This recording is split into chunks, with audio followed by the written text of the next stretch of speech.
আম্মুর হাতের এই হাতের সেমাইটা জাস্ট অমৃত। ভাবলাম আপনাদের সাথেও শেয়ার করি রেসিপিটা। আমার পেজের প্রথম ভিডিও এটা। ভালো লাগলে লাইক কমেন্ট শেয়ার করে পাশে থাকবেন। প্রথমে আম্মু এখানে নারকেল কুড়িয়ে নিচ্ছিল, আর নারকেলটাকে প্রথমে এভাবে পরিষ্কার করে নিলে নাকি পরবর্তীতে নারকেলটা যখন ফাটানো হবে বা কোরানো হবে তখন এক্সট্রা ময়লাটা নারকেলের ভিতরে পড়বে না। আপনারা চাইলে ট্রিক্সটা ফলো করতে পারেন। আম্মু এখানে নারকেলটা ফাটিয়ে দেন ভেতরে যে পানিটা ছিল পানিটাকে বের করে নিচ্ছে।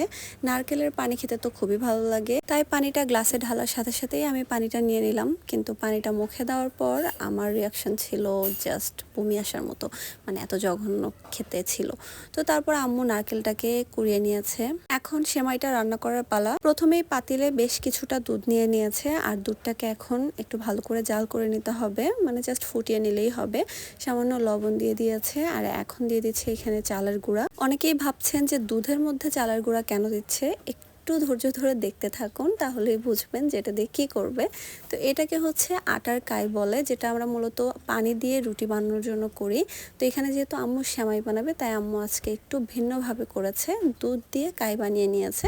তো চালের গুঁড়াটাকে ভালো করে কাই করে এখন গরম গরম থাকতেই এটাকে বেড়ে নিচ্ছে। এখন এই আটাটাকে ডলে নিতে হবে। রুটি বানানোর সময় আটা আমরা যেভাবে ডলি ঠিক সেভাবে আটাটাকে যত ভালো করে ডলা হবে পিঠাটা কিন্তু তত বেশি সফট আর মসৃণ হবে। এখন হাতের মাধ্যমে দেখেন ছোট ছোট করে কিভাবে হচ্ছে পিঠাগুলো বানাচ্ছে। এটা একটু আপনারা দেখলেই বুঝতে পারবেন যেটা কিভাবে করতেছে। হাতে জাস্ট একটু আটা নিয়ে ডলা দিলেই কিন্তু হয়ে যাবে। এটা কিন্তু বেশি ছোট সাইজটা না, মাঝারি সাইজ। অনেকেই আছে ছোট ছোট করে বানায়, তো অত ধৈর্য নাই, একটু বড় করেই বানিয়েছে। আর এটা খেতে আমার কাছে বেশি মজা লাগে, আপনারা এটাই ট্রাই করে দেখবেন। তো সেমাই বানানো হয়ে গেছে। এখন পাতিলের মধ্যে দুধ দিয়ে দিচ্ছে, সেমাইটাকে তো রান্না করতে হবে। এখন এখানে স্বাদ অনুযায়ী লবণ আর সাথে গুঁড়া দুধ দিয়ে দিচ্ছি একটু বেশি করে। গুঁড়া দুধটা যে কোনো মিষ্টি খাবারে দিলে মনে হয় টেস্ট বেশি ভালো হয়। আম্মু সবসময় দেখি গুঁড়া দুধটা দেয়। তো তারপরে চিনি দিয়েছে, আর এখানে গরম মশলা দিয়ে দিচ্ছে, দারচিনি, এলাচ, আর সাথে এখানে দিয়ে দিচ্ছে নারকেল। তো এখন সব কিছু দিয়ে দুধটাকে ভালো করে একটু জাল করে নিতে হবে। তো একবার ফুটিয়ে নিয়ে তারপরে হচ্ছে এখানে দিয়ে দিবে এখন সেই রেডি করে রাখা সেমাইটাকে আটাগুলো ঝরিয়ে দিতে হবে, আটা সহ দিতে যাবে না, তাহলে কিন্তু ঘন হয়ে যাবে। তো সেমাইগুলোকে দিয়ে আমি একটু দেখাচ্ছিলাম যে এটা দেওয়ার পর কেমন লাগতেছে। দেখতে কিন্তু খুবই সুন্দর লাগতেছে আমার কাছে। তো এটা দেখেন, এটা কিন্তু নাড়াচাড়া করা যাবে না, আর নাড়াচাড়া করলেও খুবই সাবধানে, কারণ এটা গলে যেতে পারে।